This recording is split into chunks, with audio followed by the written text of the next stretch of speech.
Alright, guys. The final topic for discussion today is the relegation battle. And yes, we've already talked about Fulham in relationship to the Liverpool game. What is Scott Parton? What is he doing right? Why is he? I mean, Fulham is on form. They've been doing exceptionally well for the last 3, 4, 5 weeks now. And ever since they found that rhythm, they have been at it. I think they're points tied with the. They're 1 point behind, yeah, from safety. 17th. 1 point behind from safety. Right. And no one gave them a chance. 2 months ago, and from the starting of the beginning of the season, close to 5 sacked. matches into the season, Yeah. until like 3 weeks ago, nobody gave Fulham a chance. And there was this huge gap between the Brightons and the Newcastles and the Burnleys of this world, and the 3 teams which were pretty destined to go down. Pretty much destined to go down. But oh my god, it's been a sensational run of form. They have dragged themselves back, and they now Scott like. Parker is doing a brilliant job, I think. What is it? Fulham finding a gear, and I mean they remind me of Roberto Martinez's Wigan team, they could have taken on Barcelona at the end of the season in the final week, and they would have come up with a result. Fulham are pretty much doing the same, beating Liverpool, which is something that every team is doing these days. But it must be a boost of confidence, right? And they can only go ahead from there, knowing that they're just 1 point behind. How do we feel about the relegation picture now? And we'll get to Fulham and Brighton and Newcastle in just a second. Sheffield, are they gone? Are they like, there's no chance? I think they are. As much as I feel bad for them, but I think they are. They had a whole lot of injuries and bad luck at the beginning of the season. Now they are putting in some wins, but it's a little too late, I think. It's too late, it's already. Yeah, I think we don't see any way back for them now. They're going down. It's been really weird actually. They haven't played bad in their games. They've been playing very good football, and they don't get beaten heavily ever, and I think a lot of matches could have gone in every direction, and I've never seen before in my life one team getting so many. This is what was expected of them last season when they actually got promoted. Yeah. But I think they had a brilliant season. They were consistent throughout the season. They did not have a very big drop in form as such. Right? They used to lose out to the big 6 teams, so to say, every now and then, but every other team, I think they were at least playing up to the level. Right. And I think now we're seeing that. This season we're seeing the form that was expected out of them last season. So last season they outperformed themselves. So the age-old code that the second season is the toughest. Right. Yeah, it's probably working on them. I mean, but it's been heartbreaking to an extent because a lot of key decisions haven't gone their way, and they've lost too many tight matches, and it's gone against them every time. So it's. I think Chris Wilder doesn't get enough credit for what he's done at Sheffield. He's brought them through the rut of championship, and then. So that's why probably he's getting time to. I mean, I'm sure. I'm pretty sure they won't sack him even if they get relegated. I mean, that's. If he quits, that's a different thing. But I think they can't sack him. Yeah. He's done a lot for that. So. All right. So Sheffield, we are saying pretty much gone next season. How do we feel about West Brom? Does Sam have a chance? His record is also at stake. Does Big Sam get to make another huge, miraculous comeback? I think he certainly has the pedigree for it. He's done it so many times in the past. But have West Brom shown enough? I think they've shown glimpses. If they show a little consistency, maybe get out of the remaining 12 games, if they can manage to just scratch out 5 wins somehow, I think they'll stay up. Okay, but are they capable of scratching out 5 wins? Plus, getting into this period of the season where everybody needs the points. So, I mean, everyone apart from Manchester City. I think with West Brom, it can go either way. Okay. And that brings us back to Fulham. And now they're just 1 point behind. They are the team in form when it comes to the relegation battle. Brighton, we saw dropping points over the last few weeks, even after scoring a goal after the referee blew his whistle and somehow getting that cancelled on a free kick. So, but the moral of the story is, irrespective of how decisions have gone against them or in favor of them or whatever they think about it, they are in this rut now, aren't they? Right. They are in the battle for relegation spots. Brighton can go here.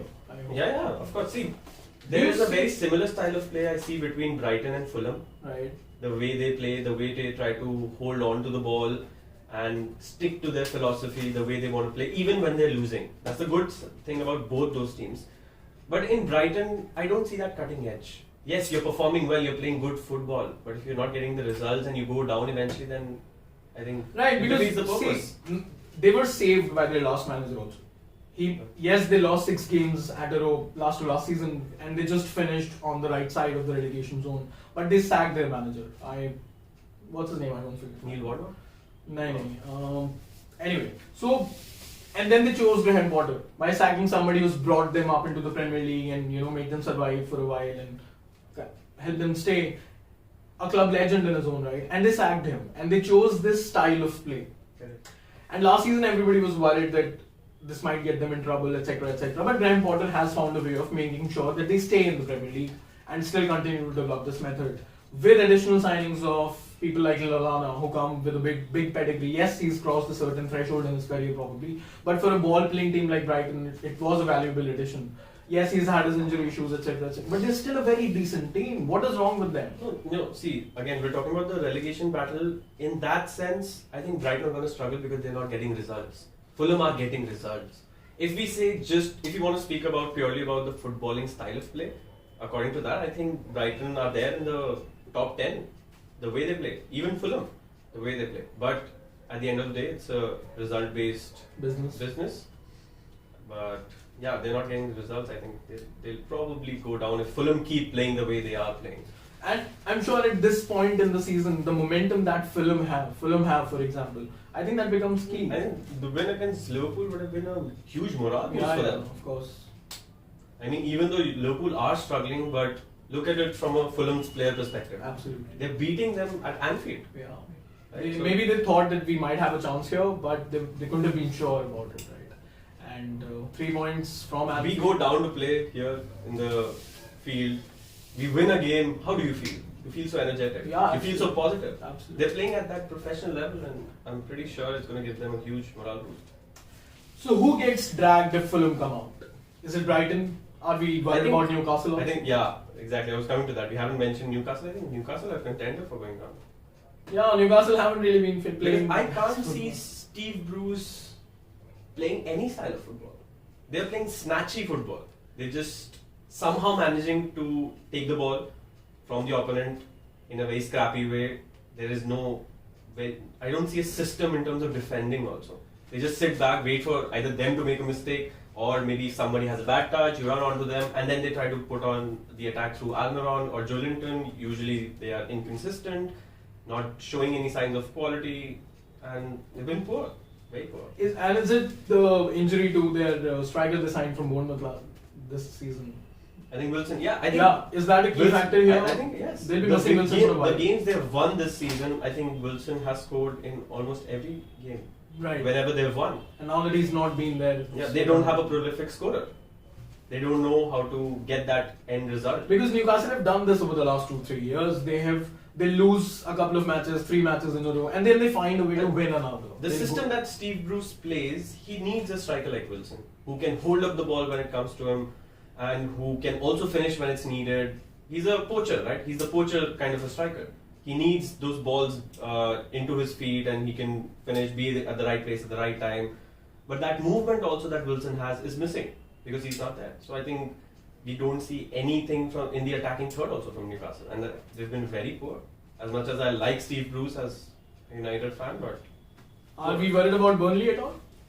No, I think they'll make it. Ginger Mourinho's, he knows what he's doing. If there's anyone in the league who knows what he's doing, I think it's Sean Dyche.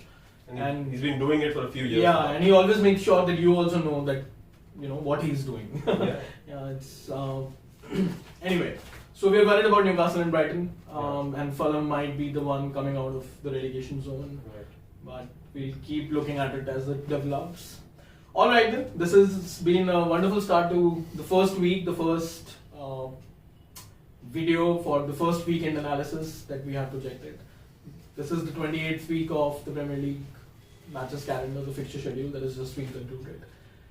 And Manchester City are still winning the title. Manchester United, Leicester are probably really strong contenders going into the top 4 at this point in the season. But the next 11 matches are going to be very, very critical, not just in the top 4 battle, but even in the relegation battle, because there are so many questions and we do not have answers to them. We'll come back and we'll see you all next week.